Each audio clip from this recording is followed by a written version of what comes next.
Hello everyone, welcome to my channel. কেমন আছেন সবাই? আশা করি সবাই ভালো আছেন।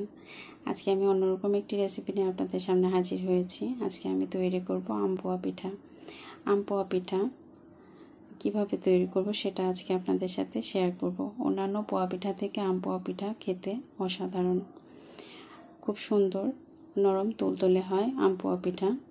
তো আম পোয়া পিঠা বানানোর জন্য এখানে আমি 2টা আমের পিউরি নিয়েছি।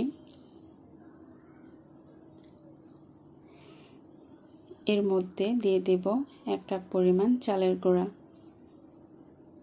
এখন দিয়ে দেব 1/3 কাপ ময়দা, 2 টেবিল চামচ গুঁড়া দুধ,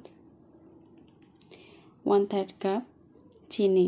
মিষ্টির পরিমাণ আপনারা বেশি খেতে চাইলে চিনির পরিমাণটা বেশি দিতে পারেন। দিয়ে দিলাম স্বাদমতো লবণ।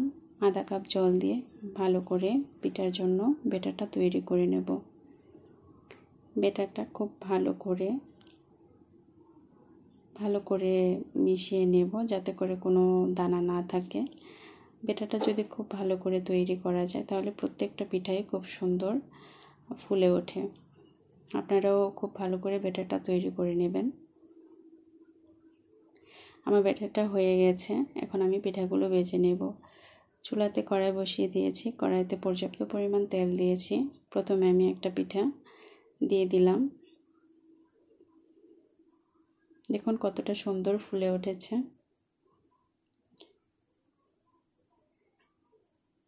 ব্যাটার যদি খুব ভালোভাবে সুন্দরভাবে তৈরি করা যায়, স্মুথভাবে তৈরি করা যায়, তাহলে প্রত্যেকটা পিঠাই খুব সুন্দর করে ফুলে ওঠে। আম পোয়া পিঠা একটা তৈরি করে ফেললাম। পরবর্তীতে আবার আরেকটা পিঠা আমি দিয়ে দিলাম। দেখুন কতটা সুন্দর তুলতুলে হয়েছে। আম পোয়া পিঠা দেখতে যেমন সুন্দর, খেতেও তেমন অসাধারণ নরম তুলতুলে আম পোয়া পিঠা। আপনারা খেতে চাইলে এখনই রেসিপিটি দেখে তৈরি করে ফেলতে পারেন।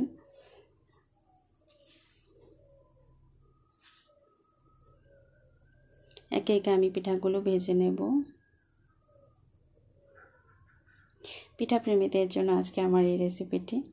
যারা পিঠা পছন্দ করে না, আশা করি আমার রেসিপিটি দেখে পিঠা খেতে আগ্রহী হবেন।